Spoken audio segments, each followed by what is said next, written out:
نحمدہ ونصلی علی رسولہ الکریم اما بعد فاعوذ باللہ من الشیطان الرجیم بسم اللہ الرحمن الرحیم رب اشرح لی صدری ویسر لی امری واحلل عقدۃ من لسانی یفقہوا قولی۔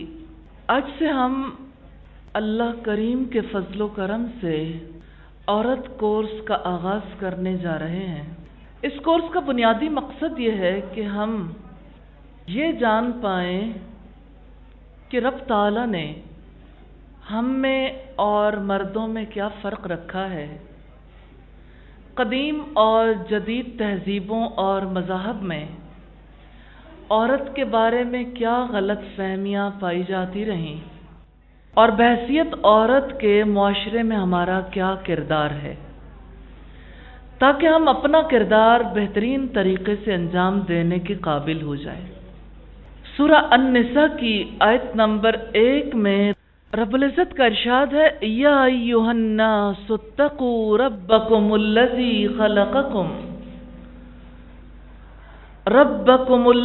خلقکم من نفس واحدۃ وخلق منها زوجها وبث منهما رجالا كثيرا ونساء۔ اے لوگو، اپنے رب سے ڈرو جس نے تمہیں ایک جان سے پیدا کیا اور اسی سے اس کا جوڑا پیدا کیا، اور ان دونوں سے بہت سے مرد اور عورتیں پھیلا دیں۔ اور اللہ تعالیٰ سے ڈر کر رہو جس کا واسطہ دے کر تم ایک دوسرے سے سوال کرتے ہو، اور رشتہ داری کے تعلقات بگاڑنے سے ڈرو، بلا شبہ اللہ تعالیٰ تم پر نگران ہے۔ قرآن حکیم کی اس آیت میں یہ بتایا گیا کہ عورت اور مرد دونوں ایک اصل سے ہیں، دونوں ہی ایک ماں باپ کی نسل سے ہیں۔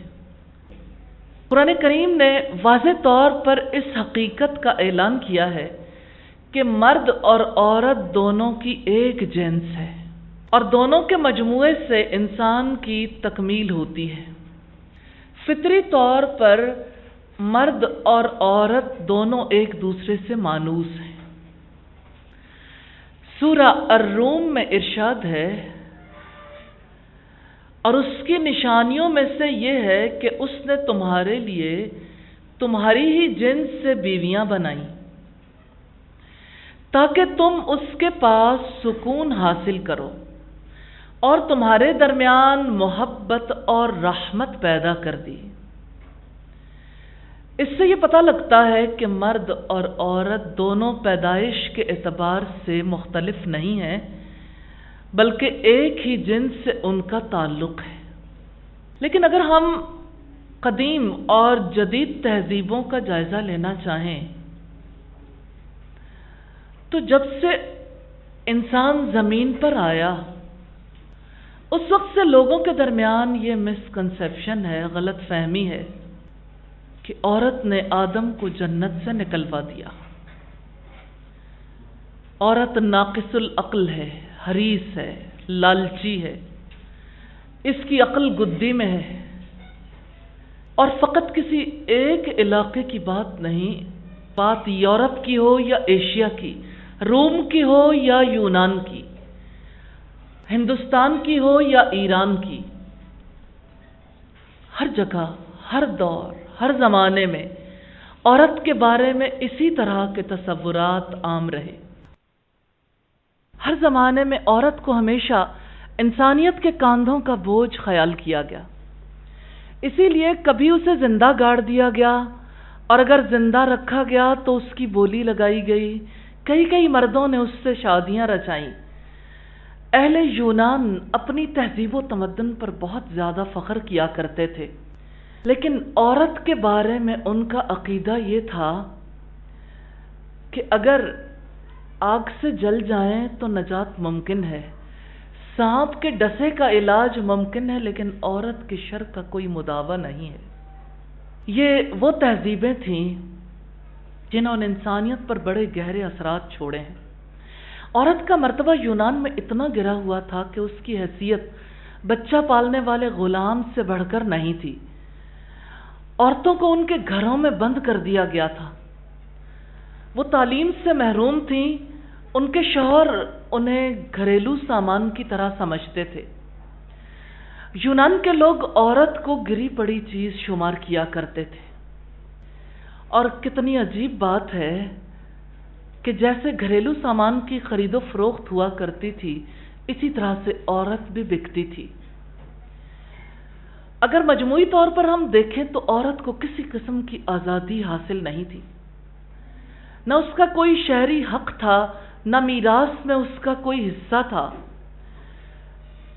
ایک لمحے کے لیے اپنے آپ کو اس ماحول میں لے جا کر تو دیکھیے کہ اگر ہماری زندگی ایسے ماحول میں بسر ہوتی تو ہماری کیا کیفیت ہوتی، ہم کس گھٹن کا شکار ہوتے۔ اگر یہ دیکھنا چاہیں کہ عورت کو کس نوعیت کی آزادی حاصل تھی تو عورت کی پوری زندگی مرد کے قبضے میں رہتی تھی۔ مرد جس سے چاہتا شادی کرتا اور عورت کی شادی جس سے چاہتا تھا کر دیتا تھا۔ اگر یہ دیکھنا چاہیں کہ دیگر مذاہب نے عورت کو کیا درجہ دیا تو یہودیت اور عیسائیت دونوں نے عورت کو بد فطرت جانا۔ عورت کے بارے میں یہی تصور تھا کہ اس سے کسی خیر کی توقع نہیں کی جا سکتی، اور مرد عورت پر مکمل اختیار رکھتا تھا، اور مرد وارث کی موجودگی میں عورت کو ورثہ دینے کا کوئی حق نہیں تھا۔ اگر قدیم روم میں ہم دیکھیں تو عورت کی قانونی حیثیت مکمل محکوم کی تھی۔ یہودی عورت کو ایک لعنت تصور کرتے تھے۔ ان کا یہ خیال تھا کہ حضرت حوا نے حضرت آدم کو گمراہ کیا تھا، نعوذ باللہ۔ عیسائیوں کا یہ خیال تھا کہ سوائے حضرت مریم کے کوئی ایک عورت بھی ایسی نہیں جو نجات کی مستحق ہو۔ اور جہاں تک عربوں کا تعلق ہے تو عرب کے لوگ بیٹی کی پیدائش کو باعث ننگو آر سمجھتے تھے، اور بعض قبیلوں کے لوگ اسے زندہ دفن کر دیتے تھے۔ زندہ درگور کیے جانے کے یہ واقعات حدیث کی کتب میں موجود ہیں، جیسے سنن دارمی میں ہے کہ اللہ کے رسول کے ساتھی آپ کی مجلس میں آئے اور کہنے لگے کہ اللہ کے رسول، میری ایک بیٹی تھی اور میں اس کے متعلق ہمیشہ پریشان رہتا تھا۔ ایک روز میں اسے اپنی انگلی سے لگا کر چلا اور جنگل کے بیچوں بیچ لے گیا۔ پھر میں نے اسے ایک کنویں پر جا کر منڈیر پر چڑھایا اور اسے کنویں میں دھکا دے دیا۔ وہ ابا ابا کہہ کر پکارتی رہی اور آہستہ آہستہ اس کی آواز آنی بالکل بند ہو گئی۔ نبی صلی اللہ علیہ وسلم نے یہ واقعہ سنا، آپ نے اتنے آنسو بہائے، غم زدہ ہو گئے۔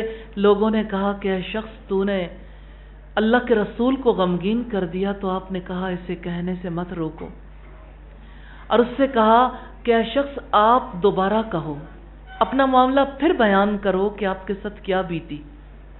اس نے پھر بیان کیا اور آپ صلی اللہ علیہ وسلم نے پھر آنسو بہائے، حتیٰ کہ آپ کی داڑھی بھیگ گئی، آپ کا سینہ بھیگ گیا۔ آپ صلی اللہ علیہ وسلم اس تکلیف کو کس طرح محسوس کر رہے تھے؟ یہ صدیوں کی حقارت ہے، عالمگیر نفرت ہے۔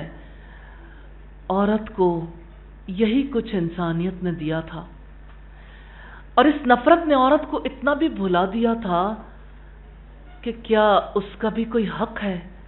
عورت زخموں سے چور چور تھی، اس کے زخموں سے تعفن اٹھ رہا تھا، لیکن کوئی اس کے زخموں پہ پھاہر رکھنے والا نہ تھا۔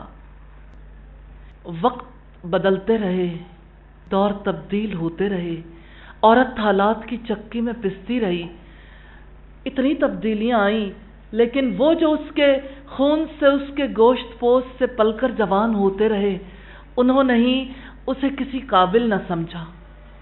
کوئی ایسا نہ تھا جو عورت کے غموں کا مداوع کرنے والا ہو۔ کل کی عورت کی ناکامی اور تلخیوں کا آج ہم مشکل سے ہی اندازہ کر سکتے ہیں۔ عورت کے لیے نہ تعلیم تھی، نہ کوئی ضابطہ تھا، نہ قانون تھا۔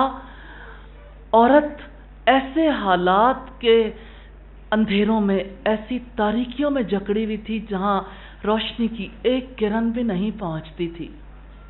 اس خوفناک تاریکی کے ماحول میں حرا سے روشنی پھوٹی، اور رب العزت نے فرمایا اس کی مثال ایسی ہے جیسے ایک شخص نے آگ روشن کی اور اس نے سارے ماحول کو روشن کر دیا۔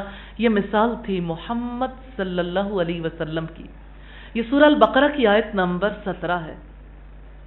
حقیقت یہ ہے کہ محمد صلی اللہ علیہ وسلم کی آمد سے پہلے عورت کا کوئی پرسان حال نہ تھا، اور اسی بیواؤں اور مسکینوں کے سرپرست نے، یتیموں کے سہارے نے عورت کو سہارا دیا۔ اب صلی اللہ علیہ وسلم نے فرمایا دنیا میں 2 چیزوں کو میرے لیے محبوب بنا دیا گیا، عورت اور خوشبو، اور نماز تو میری آنکھوں کی ٹھنڈک ہے۔ یہ روایت نسائی کی ہے۔ اب صلی اللہ علیہ وسلم نے عورت کو بہترین دوست قرار دیا۔ آپ نے فرمایا دنیا کی بہترین دولت نیک بیوی ہے۔ یہ ترغیب و ترہیب کی روایت ہے، اور مردوں پر واضح کیا کہ تم میں سے بہترین وہ ہے جو اپنے گھر والوں کے حق میں اچھا ہے، اور میں تم سب سے بڑھ کر اپنی بیویوں کے حق میں اچھا ہوں۔ عورت کے معاملے میں اب صلی اللہ علیہ وسلم نے زندگی بھر بھی اللہ تعالیٰ کا خوف دلایا، حتیٰ کہ خطبہ حجۃ الوداع میں اب صلی اللہ علیہ وسلم نے عورت کے حقوق کے بارے میں تلقین کی۔ وصال کے موقع پر بھی آپ کی زبان پر یہی الفاظ تھے، تمہاری عورتیں تمہارے غلام۔ 2 ایسے طبقات جن کا کوئی پرسان حال نہ تھا، محمد صلی اللہ علیہ وسلم نے ان کو ان کے حقوق دلوائے۔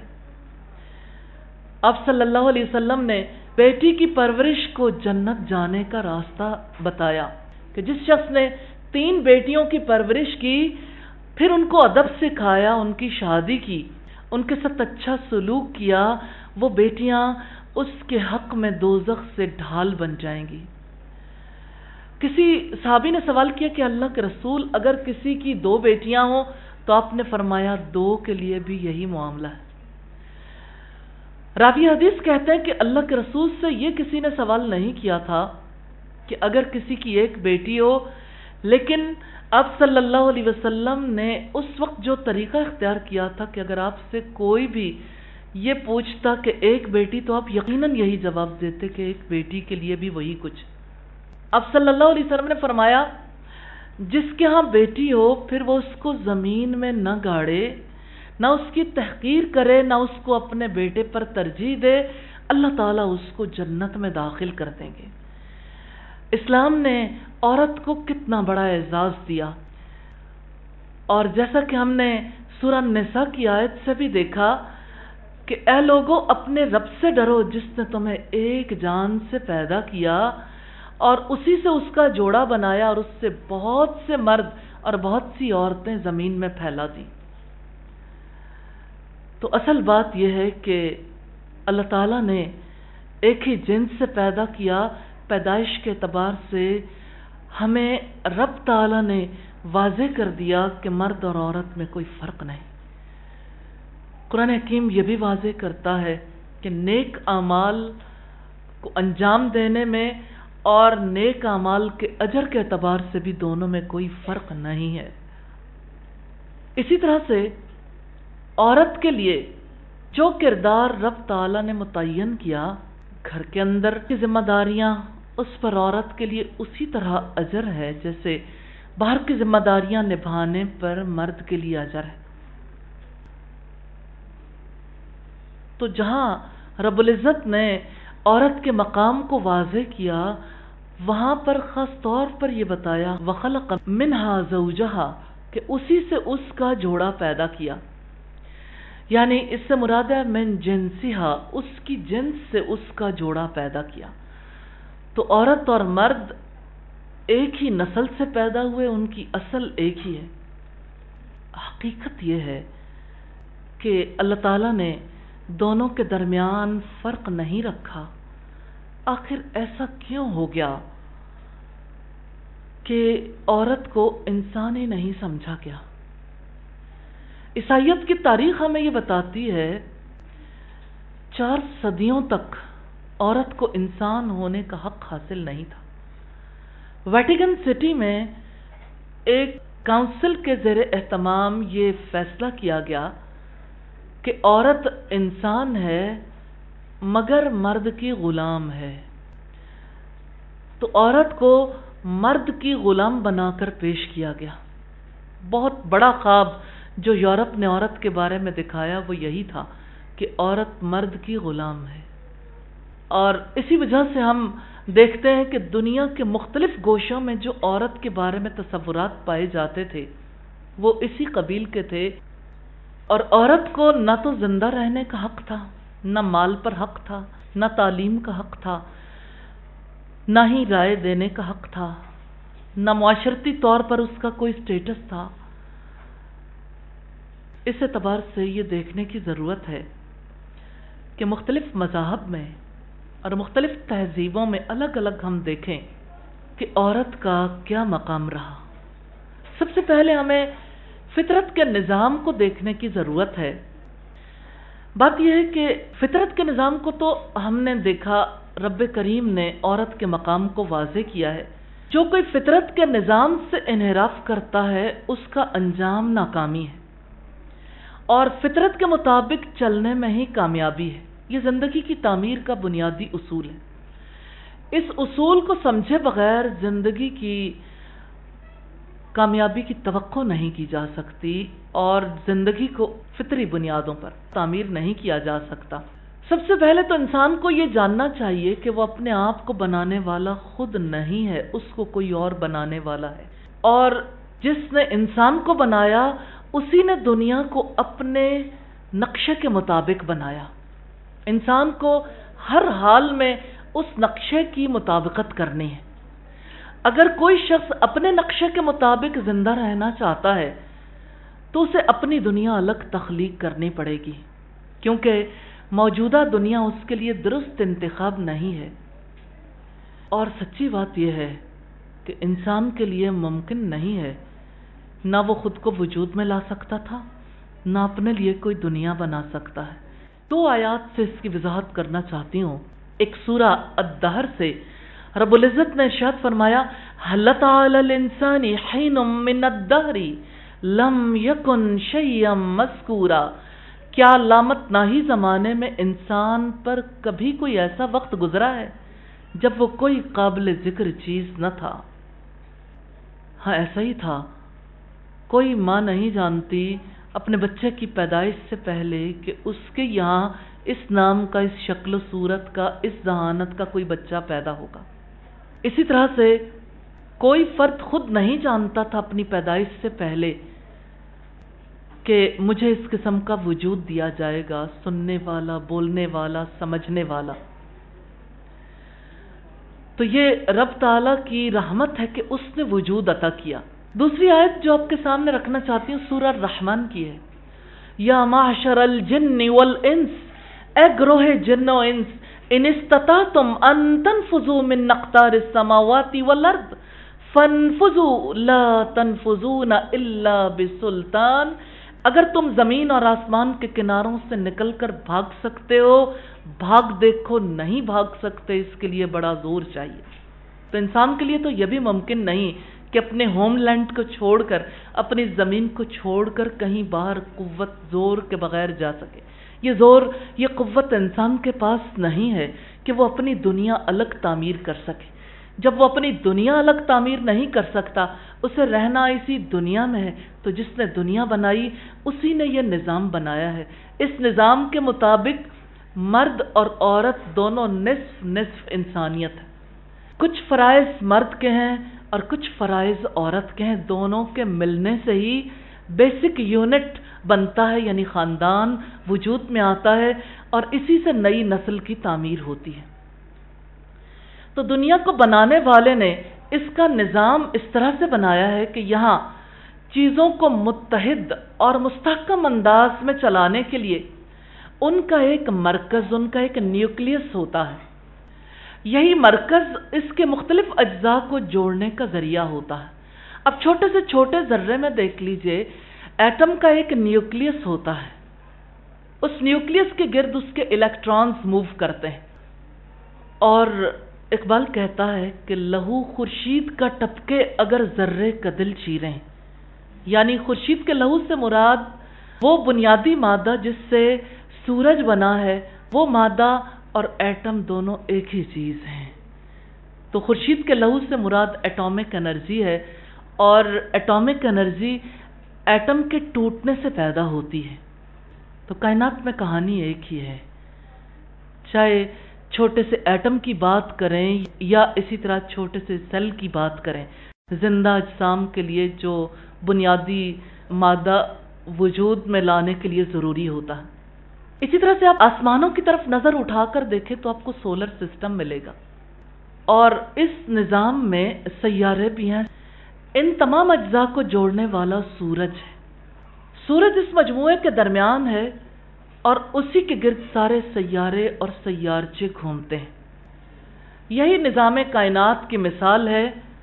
آپ شہد کی مکھیوں کی مثال دیکھیے، پورے معنوں میں ایک زندہ معاشرے کا نمونہ ہے۔ یہ مجموعہ رات دن متحرک رہتا ہے۔ چھتے کے اندر وہ بڑی مکھی ہوتی ہے جس کو رانی کہتے ہیں، کوئن۔ شہد کی مکھیوں کے درمیان اگر کوئن نہ ہو تو شیرازہ بکھر جائے، نظام قائم نہیں رہتا۔ نظام کائنات اسی طرح سے بنا ہے اور چیزیں اسی طرح سے وجود میں آئیں۔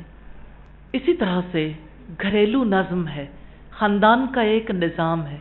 اس نظام کو برقرار رکھنے کے لیے اللہ تعالیٰ نے مرد کو قوام بنایا ہے اور عورت کو اس کے ساتھ معاون بنایا ہے۔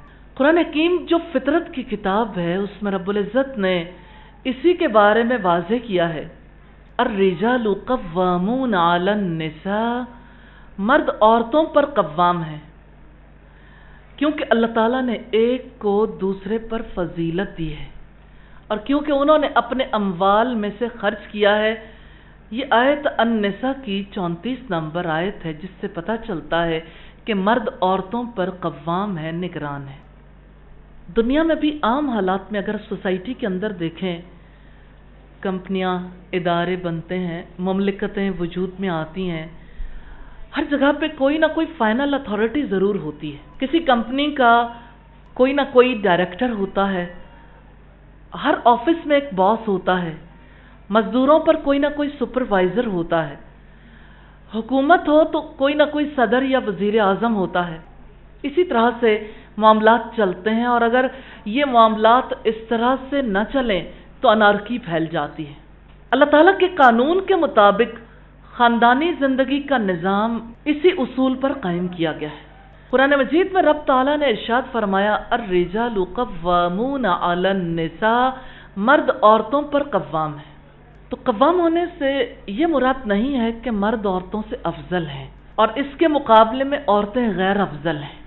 اس کا مطلب یہ ہے کہ خاندانی نظام کو چلانے کے لیے خالق کائنات نے یہ فطری اصول مقرر کیا ہے کہ گھر کے داخلی نظام میں مرد سربراہ ہوگا، اور بقیہ کائنات کی طرح جیسے وہاں پر کوئی نہ کوئی نظام چلانے والا اللہ تعالیٰ نے مقرر کیا، اسی طرح سے گھر کے نظام میں مرد حاکم ہوگا یا مرد اس نظام کو چلانے والا ہوگا۔ تو یہ تقسیم کار کا اصول ہے، خاندانی تنظیم کو رب نے اسی اصول پر قائم کیا ہے۔ تو اللہ تعالیٰ نے ایک دوسرے پر جو فضیلت دی ہے، تو اس فضیلت کو ہم یوں دیکھ سکتے ہیں کہ جیسے مرد خرچ کرتا ہے، خرچ کرنا کوئی سادہ معاملہ نہیں ہے، اور اگر عورت بھی خرچ کرنے لگے اور مرد بھی خرچ کرنے لگے تو مرد اپنے فرض کی بنیاد پر خرچ کرتا ہے، اپنا فرض پورا کرتا ہے، اور اسلام نے عورت کو ذمہ دار نہیں ٹھہرایا کہ وہ خاندانی نظام میں معیشت کے معاملات کو چلانے کے لیے ریسپانسبل ہو۔ تو اگر عورت بھی خرچ کرے تو اس کا درجہ مرد کے برابر پھر بھی نہیں ہو سکتا، کیونکہ یہ ذمہ داری اس کی نہیں ہے۔ پھر اب دیکھیے کہ اللہ تعالیٰ نے جس انداز میں مرد اور عورت کو تخلیق کیا، اس کے تخلیقی نقشے کے مطابق عورت کو گھر کا اندرونی نظام سنبھالنا ہے، اسے اگلی نسل کی پیدائش کے لیے، نسل کی تربیت کے لیے اپنا کردار ادا کرنا ہے۔ تو یہ عورت کے اندر اس کی ایڈیشنل کوالٹی ہے۔ اسی وجہ سے عورت کو نرمی، ممتا اور انفعالیت عطا کی گئی۔ اللہ تعالیٰ نے اس کائنات کو اپنے تخلیقی نقشے کے مطابق چلایا ہے، اور انسان کو بھی اسی نقشے کے مطابق چلنا ہے۔ اگر انسان اس نقشے کے مطابق نہیں چل پائیں گے تو نیچرلی بگاڑ اور فساد برپا ہوگا۔ موجودہ زمانے میں معاشرہ جو بے پناہ مسائل کا شکار ہے، بہت سے تلخ حقائق کا ہم کو سامنا ہے، اور زندگی کے تقریباً سارے شعبوں میں ایسا ہو رہا ہے۔ اس کی بنیادی وجہ یہ ہے کہ ہر ایک کی جو ذمہ داریاں خالق نے مقرر کی تھیں، اس ذمہ داری کو تبدیل کر کے اپنی مرضی کا راستہ اختیار کر لیا گیا۔ اس لیے ضرورت اس امر کی ہے کہ ہم واضح طور پر دیکھیں کہ ری ایڈجسٹمنٹ کیسے ممکن ہے اور ری سیٹلمنٹ کیسے ہوگی۔ تو اللہ کے تخلیقی نقشے کے مطابق عورت کو مرد کے سکون کے لیے پیدا کیا گیا، نہ کہ تفریح کا ذریعہ بنایا گیا۔ یہ بات قرآن حکیم میں واضح الفاظ میں بتائی گئی، وَمِنْ آيَاتِهِ أَنْ خَلَقَ لَكُم مِّنْ أَنفُسِكُمْ أَزْوَاجًا لِتَسْكُنُوا إِلَيْهَا، اور اس کی نشانیوں میں سے ہے کہ اس نے تمہارے لیے تمہاری جنس سے بیویاں بنائی تاکہ تم اس میں سکون حاصل کر سکو، اور اس نے تمہارے درمیان محبت اور شفقت پیدا کی۔ یقیناً اس میں ان لوگوں کے لیے نشانیاں ہیں جو غور و فکر کرتے ہیں۔ یہ سورہ روم کی آیت نمبر 21 ہے۔ تو اللہ کی نشانیوں میں سے یہ ہے کہ اس نے تمہارے لیے جوڑے پیدا کیے تاکہ تم ان میں سکون حاصل کرو، اور اس نے تمہارے درمیان محبت اور رحمت پیدا کی، لیکن اس بات کو وہی محسوس کر سکتا ہے جو غور و فکر کرتا ہے۔ بات یہ ہے کہ عورت کو مرد کے سکون کے لیے پیدا کیا گیا، تو یہ دونوں کے لیے ہی بہت اہمیت کا حامل معاملہ ہے۔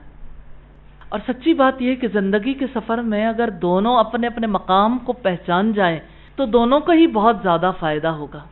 لیکن دور جدید میں اس اصول کو بدل دیا گیا۔ مردوں نے عورتوں کو اپنے لیے انٹرٹینمنٹ کا ذریعہ بنا لیا۔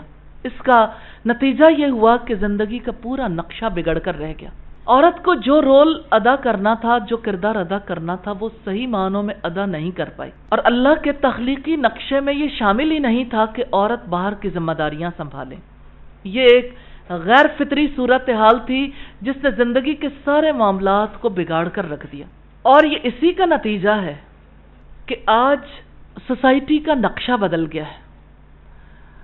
اگر آج ہم دیکھنا چاہیں کہ عورت کا زیادہ تر وقت کن مصروفیات میں گزرتا ہے، تو یہ وہ ساری مصروفیات ہیں جو اللہ تعالیٰ نے اس کے ذمے عائد نہیں کی، خواہ وہ گھر سے باہر جاب کے لیے، بزنس کے لیے نکلتی ہے، یا وہاں جانے کے لیے اپنے جسم کی تزئین کے لیے، اس کو بنانے سنوارنے کے لیے وقت صرف کرتی ہے۔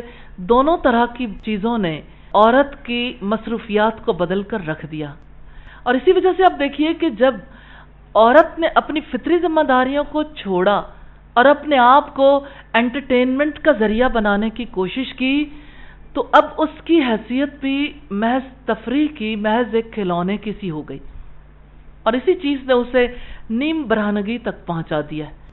اور اسی کا نتیجہ وہ چیز ہے جس کو پورنوگرافی کہا جاتا ہے۔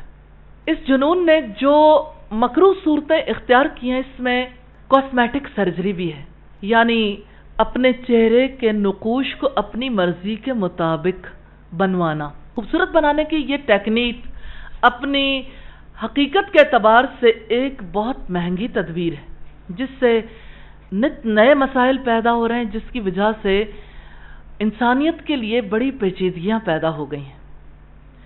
عورت اور مرد اگر فطرت کے مطابق اپنے آپ کو ایک دوسرے کے لیے سکون کا ذریعہ سمجھیں تو زندگی جنت نشاں بن جائے۔ جو نقشہ آج ہے، اس سے عورت بھی بے سکونی کا شکار ہے اور مرد بھی بے سکونی کا شکار ہے، اور اسی وجہ سے آج کے دور میں جو سب سے بڑی بیماری پیدا ہوئی، اسی کا یہ نتیجہ ہے اور اسی کا یہ انجام ہے۔ ڈپریشن کی بیماری آج پوری دنیا میں تیزی سے بڑھتی چلی جا رہی۔ فطرت سے انحراف انسانوں کے لیے بہت بڑی مصیبت بن گیا ہے۔ آج کا انسان جس مصیبت میں مبتلا ہے، اسے اپنے ان مصائب کو دور کرنے کے لیے کوئی نہ کوئی راستہ تلاش کرنا ہے۔ وہ راستہ کون سا ہو؟ کہاں اس کی زندگی کے اندھیاروں کو روشنی میں بدلنے کا سامان موجود ہے؟ اپنی عقل سے وہ فیصلہ کرنا چاہے تو عقل اس کی رہنمائی نہیں کر پائی، کیونکہ عقل تو ہمیشہ اسسٹنٹ کا کام کرتی ہے۔ خواہشات غالب آئیں تو خواہشات کے لیے یہ اسسٹنٹ کا رول پلے کرتی ہے، اور اگر کچھ اور غالب آ جائے تو اسی کے لیے عقل اپنی طرف سے دلائل فراہم کرتی ہے۔ تو یہاں چند ایک باتیں ہم نے دیکھی کہ آج معاشرہ کس ڈگر پر پہنچ گیا۔ ہم اپنی سوسائٹی کا اگر جائزہ لینا چاہیں تو صورتحال بڑی عجیب ہو چکی۔ اگر اوورآل نتیجے تک پہنچنا چاہیں، طلاقوں کی ریشو کس قدر شدت سے بڑھ گئی ہے۔ خلا کے کتنے کیسز ایک مہینے کے اندر اندر دائر ہو جاتے ہیں۔ یوں لگتا ہے کہ اس سوسائٹی کا سب سے بڑا مشغلہ یہی رہ گیا ہے کہ بیٹیاں خلا لے لیں۔ اور اگر نکاح کے معاملے کو دیکھنا چاہیں، جو باعث سکون ایک رشتہ تھا، جس کی وجہ سے انسانی جذبات کی تسکین بھی ہوتی ہے، پاکیزگی بھی ممکن ہے، اور جس کی وجہ سے ہر ایک کے جذبات پورے اعتدال پر آ جاتے ہیں، نکاح کی تاخیر نے معاملہ کہاں تک پہنچا دیا کہ بچیوں کی عمریں بڑھتی چلی جاتی ہیں، حتیٰ کہ وہ اس عمر کو جا پہنچتی ہیں جہاں رشتہ ہونا ممکن نہیں رہتا۔ کتنی خواتین ہیں جو آنسو بہاتی ہیں جب وہ اپنی زندگی کا آغاز کرتی ہیں، اس وقت نہیں جانتی کہ ہمارے ساتھ کیا معاملہ ہونے والا ہے۔ کتنی خواتین ہیں جو کہتی ہیں کہ ہم اپنے ماں باپ کی وجہ سے پریشان ہیں کہ وہ ہمیں سونے کی چڑیا سمجھتے ہیں، اور اس وجہ سے ہماری شادی نہیں کرنا چاہتے کہ اگر شادی کر دیں تو اس کی وجہ سے ان کے لیے رزق کا وہ ذریعہ بند ہو جائے گا۔ اور آج جابینز کی کتنی بڑی تعداد ہے جو شادی شدہ نہیں ہے، لیکن اس کے باوجود ایسا ہے کہ لوگ آگے بڑھ کر وہی راستہ اختیار کرنا چاہتے ہیں۔ مائیں ممتا بھری گود خالی کر دیتی ہیں، بچے ہوں یا بچیاں ہوں، ایک دوڑ لگی ہوئی ہے۔ اس دوڑ میں کوئی بھی پیچھے نہیں رہنا چاہتا، اور یہ دوڑ ایسی ہے کہ جس میں صبح سے لے کے شام تک ماں باپ ان بچوں کی فیسز کے لیے، ان کے تعلیمی اخراجات پورے کرنے کے لیے اور ان کی ضروریات کو پورا کرنے کے لیے بزی رہتے ہیں۔ جو نقشہ آج کی سوسائٹی میں بن گیا، بچیاں بھی پڑھ رہی ہیں، بچے بھی پڑھ رہے ہیں، شادی ہوتی ہے تو اگر لڑکا کہتا ہے کہ میں کماتا ہوں تو لڑکی کہتی ہے کہ میں نہیں کماتی۔ ماں اسے سمجھاتی ہے کہ بیٹی وہ تعلیم یافتہ ہے، تمہارے لیے سب سے اچھا رشتہ دیکھ کر ہم نے تلاش کیا، تو بیٹی کہتی ہے میں تعلیم یافتہ نہیں ہوں، اگر اس نے ایجوکیشن حاصل کی تو میں نے بھی کی، اگر وہ کماتا ہے تو میں بھی کماتی ہوں۔ پھر ایسا کیوں ہے کہ جب وہ گھر میں آتا ہے تو وہ تھک جاتا ہے اور میری تھکاوٹ، میری تکلیف کو کوئی محسوس نہیں کرتا؟ مجھ سے کیوں توقع کی جاتی ہے کہ میں اتنی تکلیف دہ صورتحال سے واپس آنے کے بعد اسی طرح سے گھر کے فرائض انجام دوں جس طرح سے ایک گھریلو خاتون انجام دیتی ہے؟ لیکن تیزی سے سوسائٹی کا نقشہ بدل رہا ہے، اس لیے ضرورت اس امر کی تھی کہ ہم مل کر بیٹھتے، جائزہ لیتے۔ قوموں کی زندگی میں وہ دن بہت زیادہ اہمیت کے حامل ہوتے ہیں جب لوگ اپنے حالات پر مل بیٹھ کر غور و فکر کرتے ہیں، اور پھر اس کا کوئی نہ کوئی راستہ نکلتا ہے۔ اور الحمدللہ اللہ تعالیٰ نے جو دین دیا ہمارے پاس تو راستہ موجود ہے، بس مل بیٹھنے کی اور اس کے بارے میں جاننے کی ضرورت تھی۔ روم جب تباہ ہوا تھا تو روم کے کھنڈروں پر بیٹھ کر لوگوں نے آپس میں غور و فکر کیا تھا کہ روم کو دوبارہ نئے سرے سے کیسے آباد کیا جائے، اور کس طرح سے انہوں نے اپنے لیے طریقے سوچے، اور پھر اللہ تعالیٰ نے بھی انہیں راستہ دے دیا۔ تو بات یہ ہے کہ جب بھی قومیں اپنے حالات پر بیٹھ کر غور و فکر کرتی ہیں اور اگر چند افراد بھی مل جائیں تو تبدیلی کے آثار پیدا ہو جاتے ہیں۔ اور الحمدللہ آپ کی ایک بڑی تعداد ہے، مختلف گھرانوں سے ہمارا تعلق ہے۔ اگر اتنے گھرانوں کے اندر بھی تبدیلی کی ایک لہر پیدا ہو جائے تو انشاءاللہ تعالی اللہ تعالیٰ کی رحمت ضرور ہو جائے گی۔ تو میں اللہ سے دعا کرتی ہوں کہ اللہ تعالیٰ ہمارے مل بیٹھنے کو برکتوں والا بنائے۔ تو ہم اس کورس میں مختلف موضوعات پر غور و فکر کریں گے۔ ہمارا ایک خاص موضوع جو ہوگا، دوسرے مذاہب اور تہذیبوں میں عورت کے بارے میں پائے جانے والے تصورات ہیں۔ اور آج کا ہمارا موضوع ہے زمانہ جاہلیت میں عرب میں عورت کا مقام اور مرتبہ۔ سب سے پہلے ہم اس موضوع کے تحت یہ دیکھیں گے کہ زمانہ جاہلیت میں عورت کا مقام کیا تھا۔ تو اس سے پہلے کہ ہم حقوق و فرائض کے بارے میں بات کریں، زمانہ جاہلیت کا تھوڑا سرسری سے جائزہ لیتے ہیں۔ زمانہ جاہلیت کی عورت کے بارے میں قرآن کریم نے ہمیں خبر دی ہے کہ وہ عورت ستائی ہوئی تھی۔ عرب عورتوں سے نفرت کرتے تھے۔ سورہ نحل کی آیت نمبر 62 میں ہے کہ وہ اللہ کے لیے وہ کچھ مقرر کرتے ہیں جو خود ناپسند کرتے ہیں، یعنی اللہ تعالیٰ کے لیے وہ بیٹیاں ہونے کا عقیدہ رکھتے تھے، فرشتوں کو اللہ تعالیٰ کی بیٹیاں قرار دیتے تھے۔ اور اسی طرح سورہ نحل کی آیت نمبر 57 میں ہے وَيَجْعَلُونَ لِلَّهِ الْبَنَاتِ سُبْحَانَهُ وَلَهُمْ مَا يَشْتَهُونَ، اور وہ اللہ تعالیٰ کے لیے بیٹیاں قرار دیتے ہیں، وہ پاک ہے اس سے جو کچھ وہ چاہتے ہیں۔ یعنی یہ لوگ فرشتوں کے لیے بیٹیاں ہونے کا عقیدہ رکھتے ہیں اور خود انہیں بیٹے پسند ہیں، بیٹیوں کو یہ پسند نہیں کرتے۔ یہ وہ بات ہے جو قرآن حکیم میں بیان کی گئی۔ حافظ ابن کثیر نے اپنی تفسیر میں اسی کا اظہار کیا۔ امام قرطبی اپنی تفسیر میں لکھتے ہیں کہ یہ آیت بنو کنانہ اور بنو خزاع کے بارے میں نازل ہوئی۔ ان کا عقیدہ یہ تھا کہ فرشتے اللہ کی بیٹیاں ہیں۔ وہ کہتے تھے کہ بیٹیوں کو اللہ سے ملا دو، حالانکہ اللہ تعالیٰ کی ذات اولاد ہونے سے منزہ۔ سورہ الزخرف کی آیت نمبر 19 میں ہے اور انہوں نے فرشتوں کو جو رحمان کے خاص بندے ہیں عورتیں بنا دیا۔ تو اللہ تعالیٰ نے ان کے قول پر نکیر فرمائی ہے، جو اس بات کی دلیل ہے کہ زمانہ جاہلیت میں عورت کا مقام اور مرتبہ انتہائی ناپسندیدہ تھا۔ عورت مظلوم تھی، ستائی ہوئی تھی، ہر قسم کی برائی اس کے لیے تھی اور فضیلت مردوں کے لیے تھی۔ عورتوں کا نہ مال میں حصہ تھا، نہ جائیداد میں حصہ تھا۔ اچھی چیزیں وہ خود رکھ لیتے تھے، بیکار چیزیں عورتوں کو دے دیتے تھے۔ اسی کے بارے میں رب العزت نے فرمایا، وہ کہتے ہیں جو کچھ ان جانوروں کے پیٹوں میں ہے وہ ہمارے مردوں کے لیے، ان کے لیے یہ مخصوص ہے اور ہماری عورتوں پر حرام ہے، اور اگر وہ مردہ ہو تو اس میں سب شریک ہیں۔ اللہ تعالیٰ جلد ہی ان کو اس بات کی جزا دے گا، یقیناً وہ کمال حکمت والا، سب کچھ جاننے والا ہے۔ یہ سورہ الانعام کی آیت ہے، حضرت ابن عباس سے مروی ہے، اور یہ بات بڑی توجہ طلب ہے کہ مردوں کے لیے وہ کچھ ہے جو ان کے پیٹوں میں ہے۔ اس سے مراد یہ تھا کہ جانوروں کا دودھ عورتیں نہیں پی سکتی، صرف مردوں کے لیے خاص۔ تو وہ دور کیسا عجیب تھا جہاں پہ عورت کے ایک ایک حق کو، حتیٰ کہ غذا پر بھی اس کے حق کو ختم کیا جا رہا تھا۔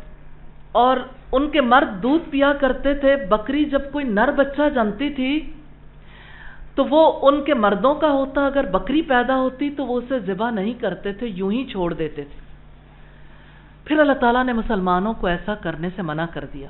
اس روایت سے ہمیں یہ پتہ چلتا ہے، اور اس آیت سے بھی ہمیں یہ پتہ چلتا ہے کہ عربوں کے یہاں عورتوں کو حق سے محروم کرنے کے لیے کس طرح کی چیزیں گھڑ لی گئی تھیں، کس طرح کی چیزوں کو اپنا لیا گیا تھا۔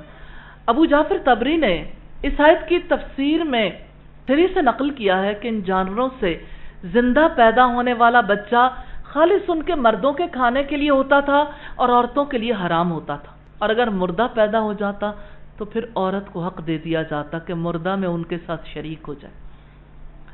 اور عام بول چال میں عورتوں کو ازواج کہتے تھے۔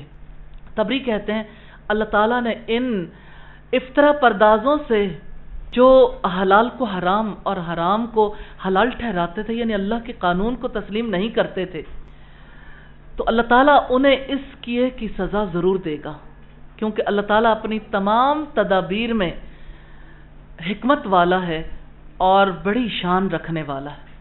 یہ روایت تفسیر طبری کی ہے اور والیوم 12 ہے، سورہ الانعام کی آیت نمبر 153 کی تفسیر ہے۔ تو یہ لوگ ایسے تھے جو عورت کے رتبے اور مقام کو گراتے تھے۔ لڑکی جب پیدا ہوتی تو غصہ کرتے تھے، اسی وجہ سے لڑکیوں کی پیدائش کے وقت ان کے ختم کیے جانے کے بارے میں سوچا کرتے تھے۔ حالانکہ اللہ کے تکوینی نظام کے مطابق شادی کے لیے لڑکی کا ہونا ضروری ہے، اس کے باوجود وہ اپنی بیٹیوں کو زندہ دفن کرتے تھے، اور نامولود بچیوں کے زندہ دفن کرنے کا رواج ان کے یہاں عام تھا۔ خود قرآن حکیم نے ان کی اس قبیح عادت کی تصویر کشی کی ہے کہ وہ اللہ کے لیے بیٹیاں قرار دیتے ہیں، حالانکہ وہ پاک ہے اور ان کے لیے وہ کچھ ہے جو وہ چاہتے ہیں، اور جب ان میں سے کسی کو بیٹی ہونے کی خوشخبری دی جاتی ہے تو اس کا چہرہ سیاہ ہو جاتا ہے اور وہ غم سے بھرا ہوا ہوتا ہے، اس بری خبر کی وجہ سے جو اسے دی گئی لوگوں سے چھپتا پھرتا ہے۔ کیا ذلت کے ساتھ اسے رکھ چھوڑے یا اسے مٹی میں دبا دے؟ سنو، بہت ہی برا ہے جو وہ فیصلہ کرتے ہیں۔ سورہ نحل کی آیات ہیں 57 سے 59 تک۔ علامہ ابن کثیر لکھتے ہیں کہ وہ اللہ کی بیٹیوں کا جھوٹا عقیدہ رکھتے تھے اور بیٹی کو زندہ گاڑ دینا چاہتے تھے، اور اسی کا تذکرہ ہمیں ملتا ہے سورہ تکویر کی آیت نمبر 8 اور 9 میں، وَإِذَا الْمَوْءُودَةُ سُئِلَتْ بِأَيِّ ذَنبٍ قُتِلَتْ، اور جب زندہ دفن کی جانے والی لڑکی سے سوال کیا جائے گا وہ کس قصور میں قتل کی گئی، تو قیامت کے دن اللہ تعالیٰ قاتل سے تو سوال بھی نہیں کرے گا، ناراضگی کی وجہ سے۔ البتہ اس ننھی بچی کو اس کے خون کے ساتھ اٹھایا جائے گا کہ بتاؤ تمہارا قاتل کون ہے، اور اس کے خون کو اس کے باپ کے ہاتھوں پر دیکھا جائے گا۔ مراد یہ ہے کہ اس کے قاتل کو پیش کیا جائے گا، اللہ تعالیٰ اس سے سوال نہیں کریں گے لیکن اس کا جرم ثابت کر دیں گے۔ حافظ ابن کثیر نے قیس بن عاصم کا واقعہ نقل کیا ہے کہ قیس بن عاصم رسول اللہ صلی اللہ علیہ وسلم کی خدمت میں حاضر ہوئے، عرض کیا اللہ کے رسول صلی اللہ علیہ وسلم، میں نے اپنی بیٹیوں کو زمانہ جاہلیت میں زندہ گاڑ دیا تھا۔ آپ نے فرمایا کہ ہر بیٹی کی طرف سے ایک غلام آزاد کرو۔ انہوں نے کہا یا رسول اللہ میں تو بہت سے اونٹوں کا مالک ہوں۔ آپ نے فرمایا تو پھر ہر بیٹی کی طرف سے ایک اونٹ کی قربانی کرو۔ اور ایک روایت کے مطابق انہوں نے 8 بیٹیوں کو زندہ دفن کیا تھا۔ یہ لوگ شیطان کے بہکاوے میں آ کر بیٹیوں کو قتل کیا کرتے تھے۔ کبھی ایسا ہوتا تھا کہ آر کے خوف سے کہ لوگ انہیں یہ نہ کہیں کہ اس کا فلاں داماد ہے، یا بیٹی کی وجہ سے اسے کچھ کل کو فیس نہ کرنا پڑے، وہ بیٹیوں کو زندہ دفن کر دیتے تھے۔ صحیحین میں ہے کہ حضرت عبداللہ ابن مسعود نے رسول اللہ صلی اللہ علیہ وسلم سے سوال کیا کون سا گناہ سب سے بڑا ہے؟ آپ نے فرمایا یہ کہ تو اللہ کے ساتھ کسی کو شریک ٹھہرائے حالانکہ اللہ تعالیٰ نے تجھے پیدا کیا ہے۔ انہوں نے پوچھا پھر کون سا؟ تو آپ نے فرمایا کہ تو اپنے بچے کو اس ڈر سے قتل کر دے کہ وہ تیرے ساتھ کھائے گا۔ انہوں نے پوچھا پھر کون سا؟ تو آپ صلی اللہ علیہ وسلم نے فرمایا کہ تو اپنے پڑوسی کی بیوی سے بدکاری کرے۔ پھر آپ صلی اللہ علیہ وسلم نے سورہ الفرقان کی آیت نمبر 68 تلاوت فرمائی کہ جو اللہ کے ساتھ کسی کو معبود نہیں پکارتے اور جس جان کو اللہ تعالیٰ نے حرام کیا ہے اس کو قتل نہیں کرتے مگر حق کے ساتھ، اور وہ زنا نہیں کرتے۔ پہلی آیت کے بارے میں عبداللہ ابن عباس کہتے ہیں کہ یہاں املاق سے مراد فقر ہے، یعنی انہیں اس بات کا ڈر تھا کہ اگر ہماری زیادہ اولاد ہمارے ساتھ شامل ہو گئی تو اس کی وجہ سے ہمارے لیے مشکلات پیدا ہو جائیں گی، اس لیے وہ بیٹیوں کو خاص طور پر زندہ دفن کر دیتے تھے۔ اگر آج بیٹھ کے ہم یہ دیکھنا چاہیں کہ عرب جاہلیت میں عورت کا کیا مقام تھا تو اس کی حیثیت قربانی کے دمبے کی سی تھی، یعنی جیسے دمبے کو قربان کر دیا جاتا ہے ایسے ہی عورت کو قربان کر دیا جاتا تھا، اور عورت کے لیے ایسی رسومات تھیں جن کی تقلید کی جاتی تھی کہ وہ کسی سامان کی طرح بکتی رہے، وراثت میں بٹتی رہے، اور اسی طرح سے لوگ اپنے ہاتھوں سے زندہ دفن کرتے رہے۔ اور وہ یہ کہتے تھے کہ فرشتے نعوذ باللہ اللہ کی بیٹیاں ہیں، اور بیٹیوں کو وہ خوف سے ہلاک کر دیتے تھے کہ کہیں ہمارے ساتھ برا ہی صحیح لیکن کھانے میں کہیں شریک نہ ہو جائیں۔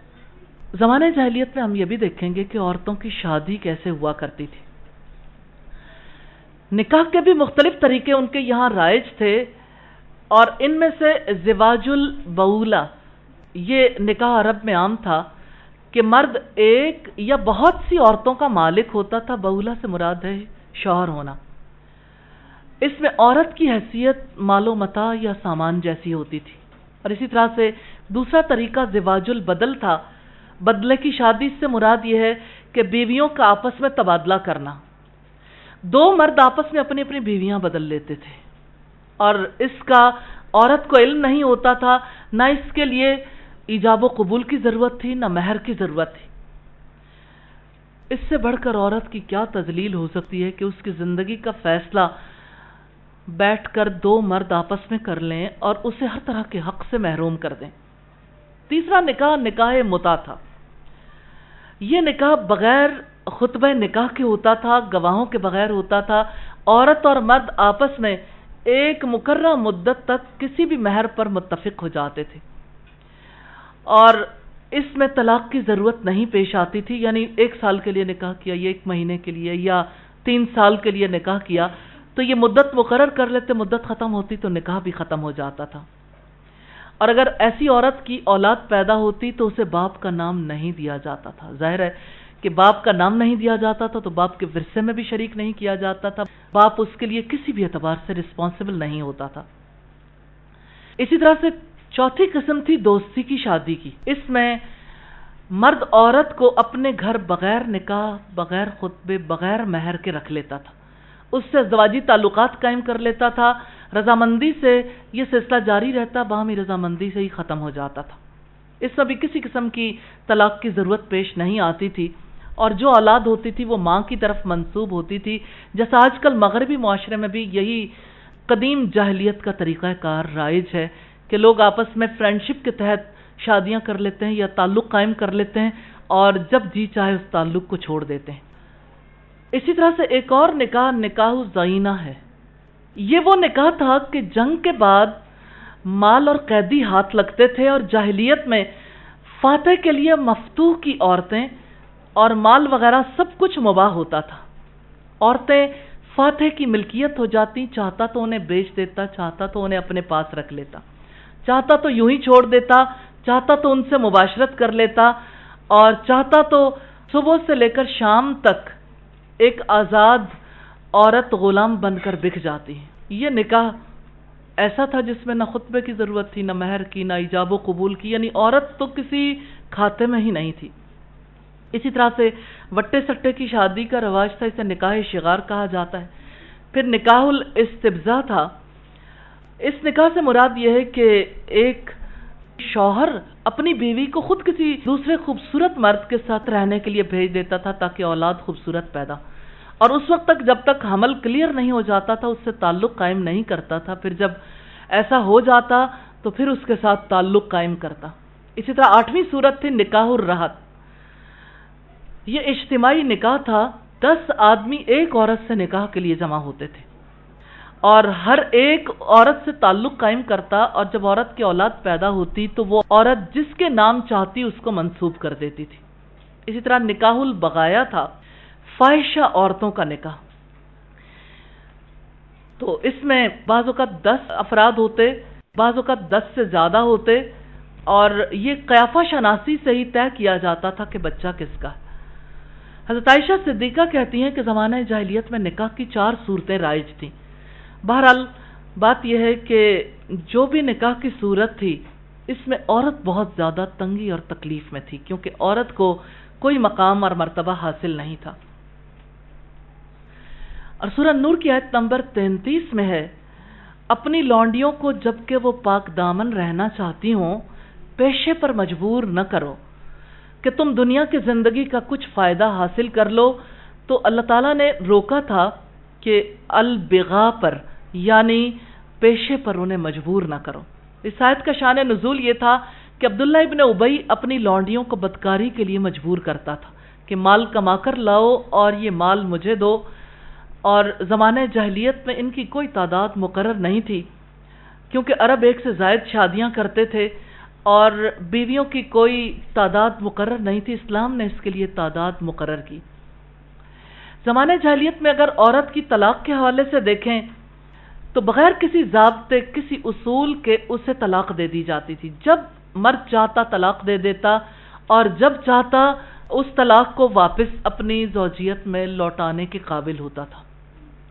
اسلام نے اس کے لیے تعداد مقرر کر دی، الطلاق مرتان، طلاق 2 بار ہے۔ پھر یا تو معروف طریقے سے روک لینا ہے یا احسان کے ساتھ رخصت کر دینا ہے۔ اور اس آیت کا شان نزول یہ ہے کہ مرد عورت سے یہ کہتا تھا کہ میں تجھے کبھی طلاق نہیں دوں گا، نہ تیرے پاس کبھی آؤں گا۔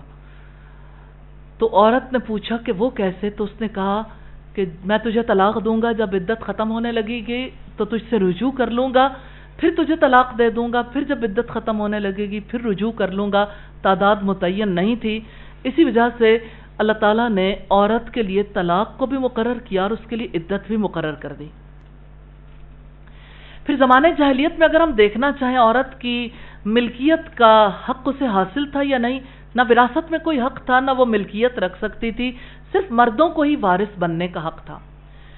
بخاری میں ابن عباس کی روایت ہے کہ جب عورت کا شوہر مر جاتا تو عورت کے پاس اس کے اولیاء اس کے حقدار ہوتے، اگر وہ چاہتے تو ان میں سے کوئی اس سے شادی کر لیتا، اور چاہتے تو کسی دوسرے کے ساتھ شادی کر دیتے۔ عورت کے سسرالی اور اس کے میکے والے اس پر زیادہ حق رکھتے تھے۔ اسی طرح سے زمانے جاہلیت میں کچھ عورتیں ایسی پائی جاتی تھیں جن کو کچھ حقوق حاصل تھے، لیکن وہ گنتی کی چند عورتیں تھیں جو جائیداد کی مالک تھیں، جن میں حضرت خدیجہ بھی شامل تھیں جو کہ نبی صلی اللہ علیہ وسلم کی زوجہ مطہرہ تھیں۔ لیکن یہ انفرادی واقعہ ہے، عمومی معاملہ ایسا نہیں تھا، اور یہ خاص قاعدہ ان کے یہاں نہیں تھا، اس لیے یہ ان کے رواج کے مطابق نہیں۔ تو اگر ہم اوورال دیکھنا چاہیں تو جاہلی عرب میں عورت مظلوم تھی، عورت کی پریشانیوں کا سد باب کرنے والا کوئی نہیں تھا۔ عورت کا نکاح بھی عجیب، اس کے اولاد کا معاملہ بھی عجیب، اس کی اولاد کی ذمہ داری لینے کے لیے بھی کوئی تیار نہیں ہوتا تھا۔ عورت حالات کی ایک ایسی چکی میں پس رہی تھی کہ اس کا کوئی پرسان حال نہیں تھا۔ اور اب آپ دیکھیے کہ اسلام نے جو تبدیلی اس ماحول کے اندر پیدا کی کہ رسول اللہ صلی اللہ علیہ وسلم نے فرمایا تمہاری دنیا سے 2 ہی چیزیں مجھے محبوب ہیں، عورت اور خوشبو، اور نماز تو میری آنکھوں کی ٹھنڈک ہے۔ اور آپ نے فرمایا دنیا پوری کی پوری متاع ہے اور دنیا کی بہترین متاع نیک عورت ہے، یعنی سب سے عمدہ متاع، دنیا میں سب سے قیمتی چیز عورت ہے۔ تو یوں ہم دیکھتے ہیں کہ ہمارا دین وہ ہے جس نے عورت کو اتنا بلند مقام دلوایا۔ الحمدللہ اللہ تعالیٰ سے یہ دعا ہے کہ اللہ تعالیٰ دور جاہلیت کی باقیات کو بھی ہم سے دور فرما دے، اور آج وہ قدیم دور جو گزر چکا، حالات کی جو تلخی عورت فیس کر سکتی تھی فیس کر چکی، آج اسی قدیم جاہلیت کو جدید جاہلیت کے نام پر، جدیدیت کے نام پر پیش کیا جا رہا ہے کہ لڑکا اور لڑکی آپس میں فرینڈشپ کریں، جب تک جی چاہے اکٹھے رہیں، پھر جب جی چاہے چھوڑ دیں۔ نوجوانوں کو اس کے بارے میں وہ آگہی حاصل نہیں ہوتی، ان کو معلوم نہیں ہوتا کہ آنے والے مستقبل میں ہمارے ساتھ کیا بیتنے والی ہے۔ میری ایک اسٹوڈنٹ مجھے کہنے لگی، بولٹن میں ہوتی ہیں، کہ مجھے سمجھ نہیں آتی تھی، ہم واک کرنے جاتے تھے تو ایسا کیوں ہے کہ ایک بہت بزرگ عورت ہے، ایک درمیانی عورت ہے، اور ایک جو ہے بچی ہے ان کے ساتھ، بعض اوقات بچی تھوڑا سا بڑی ہے تو اس کے ساتھ ایک اور بچی ہے، 3 نسلیں 4 نسلیں عام ہیں، مرد ان کے ساتھ کوئی نہیں ہوتا۔ کہتی پھر میں نے جب حالات دریافت کیے تو پتہ چلا نانی کو اس نے چھوڑ دیا جو اس کا بوائے فرینڈ تھا، پھر ماں کو اس نے چھوڑ دیا جو اس کا بوائے فرینڈ تھا، پھر بیٹی کو اس کے بوائے فرینڈ نے چھوڑ دیا، اور چھوٹی بچی بھی، یعنی 4تھی نسل بھی مرد کی سربراہی اور مرد کی ذمہ داری کے بغیر ہی پل رہی تھی۔ اتنا بوجھ عورت پر اکیلے لاد دیا جائے کہ وہ اپنی اولاد کو بھی سنبھالے، اپنی ذمہ داری بھی سنبھالے، یقیناً یہ ناانصافی ہے اور عدل کے خلاف ہے۔ اللہ تعالیٰ نے عورت کو نصف انسانیت قرار دیا اور عورت کی تمام تر رسپانسبلٹی مرد کے کاندھوں پر ڈالی۔ اللہ سے دعا ہے کہ نیک مقصد کے لیے اللہ تعالیٰ نے اکٹھے کیا، اللہ تعالیٰ ہمارے اس تعلق کو مضبوط فرمائے۔ سبحانک اللہم وبحمدک نشہد ان لا الہ الا انت نستغفرک ونتوب الیک۔